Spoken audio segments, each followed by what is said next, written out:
I hate to ask you to go back to what happened on Saturday night, but going back to where were you? What were your thoughts when you first seeing people scrambling out of the stadium? Just your accounts of what happened that night.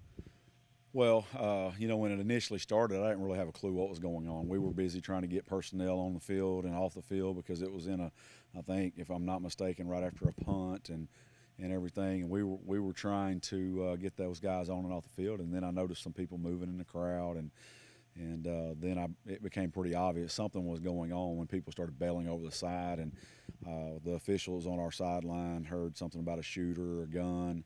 So we started exiting our players to the locker room at that point. The problem we had was our locker room was locked and we couldn't get in it, and some of our kids went outside to flee. And to their defense, that's what they're taught in schools. When you have an active shooter drill, you run if you have an avenue to run. And the kids did a great job of that, and a lot of our kids helped other kids throughout, the little kids and things like that. So really proud of that effort of them. But it was a scary situation, a sad situation, and a chaotic one, all rolled into one.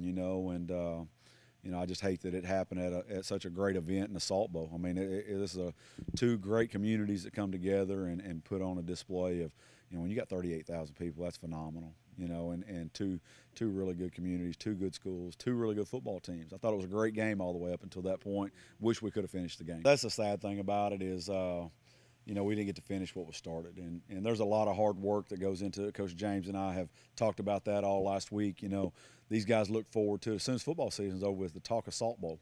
They look forward to it for 9 months out of the year, basically. And, we've got a countdown clock in there. And the guys have been counting it down, man, every day. They'll look at it and go, Coach, there's only 100 days till Salt Bowl. And it's sad that we didn't get to finish it, and Brian had taken a little lead on us there, but everybody that's ever been to a Salt Bowl knows it's not over until that last horn blows. And, our kids were playing pretty well, we felt like, and Bryant was playing well. It's just very disheartening and sad to see that we couldn't finish the game. Obviously, a lot of people have reached out to us, and just like our Facebook, our Twitters have just been blowing up saying like, oh, we'll never go back to War Memorial Stadium. The game should maybe move back to Saline County or something. What are your thoughts about that?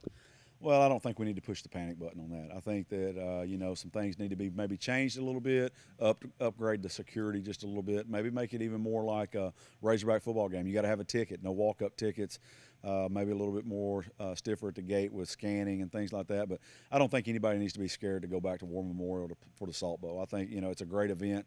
I mean, it's an awesome environment. You pull up at 4 o'clock on game day, and there's 6,000 to 10,000 people tailgating. You don't get that environment anywhere else but at a Razorback football game, and it's a great feeling for our kids to pull up and see their fans there. They see the Benton and Bryant fans there. It is an amazing environment to pull up on that bus and see that. You got some people cheering for you. You got some people hooting on you. So they love that environment. So please don't be scared to come back to War Memorial. I think it'll be a great job. Our administration will make sure things are in check a little bit tighter and all that. I know that we have great administrations both at Benton and Bryant. So please don't be afraid to do that.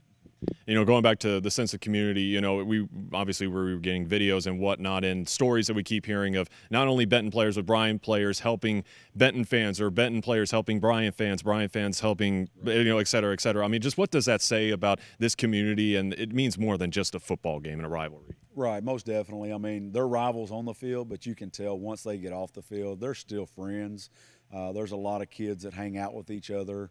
We got guys that have girlfriends over there, girls that have boyfriends, things like that.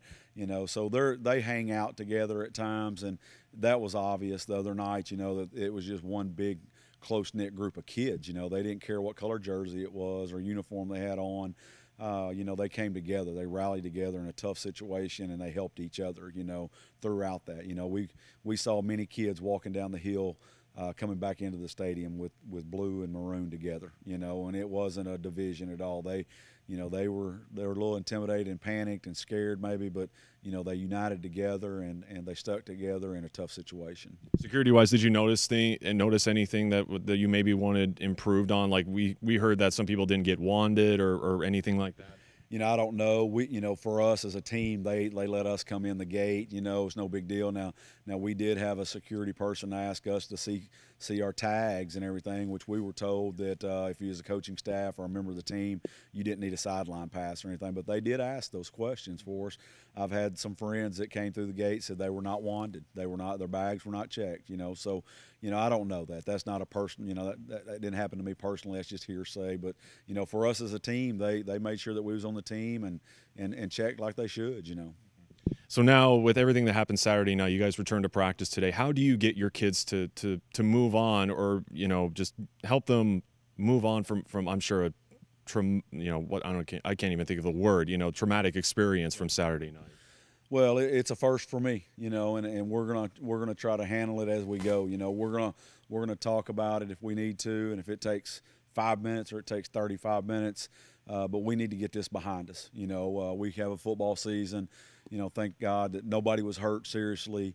You know, from either community that we're aware of, and we're accounted for and safe, you know, and we're going to move forward. We have a JV football game tonight that we're going to go ahead on schedule and try to play. And then we got to go Friday night to Arkadelphia. So we're going to move forward. It may take us a little bit today, but we're going to try to get a good film session in after we discuss the situation, film session, and then a walkthrough with our varsity guys like we would on any typical Monday. And then our JV guys will get ready to play a football game tonight. So it may be a little bit of a slow process, but it's a process that we're going to wade through today.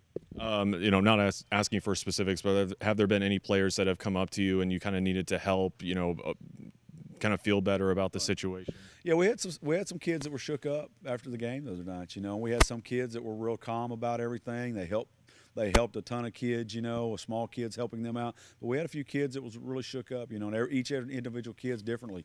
You got to handle each individual kid differently with discipline and how they handle their emotions, you know. So, you know, we expect a few kids to be a little rattled today when we get here. It's just we hope that most of them have got it behind them and everything. But like we talked about in a faculty meeting early this morning, you know, we've got to be prepared for that, you know. And as a coaching staff, our coaches are ready to handle that situation this afternoon when we get our athletes. Now, is the game at Arkadelphia on Friday, or is it here? No, we're at Arkadelphia on Friday. It's at Arkadelphia. Yes, Okay. Obviously, that might be one of the games that I might be at for Fearless Friday on Friday. What do you see from the this Badgers squad? Well, they're a very athletic team with team speed from what we saw yesterday watching film and trying to get ready for them, and amidst all the chaos that we've been dealing with since Saturday night. But really talented Arkadelphia team. They did lose a lot up front on both offense and defensive lines, it looks like, from last year's team. But a lot of skill, a lot of speed, and Coach Eldridge will have those guys ready. They lost a tough ball game last week against Sylvan Hills in the last minutes. I went down and watched that game, you know, so they're going to be out for a win at their place this week. So we got to bring our A game. You know, just talking about the game on Saturday night, what did you like from your team? What did you not like from your team that you guys are going to work on this week? I'll tell you what, I thought we played really well early in the game. Defensively, I thought that I was real pleased with our defensive effort. Offensively, we moved the football, made a few mental mistakes that killed drives for us that we ended up having to punt. We got a little tired right there before halftime. And then we missed a couple of tackles. We blew an assignment. They got a couple of quick touchdowns on us. You know, I thought it was a really good ball game, though. I was looking forward to finishing after halftime. You know, we had the big turnover right there coming out at half, and they hit us quick. But like I said, a 14-point lead, you know, that don't bother us in the Salt Bowl because we've been there before, and our kids were ready to respond to that. But really pleased with our effort and everything. I tell you what, Bryant's good. They're really good. They're big and physical up front on both sides of the line, and then they got some speed and athletes in the secondary and at their skill positions.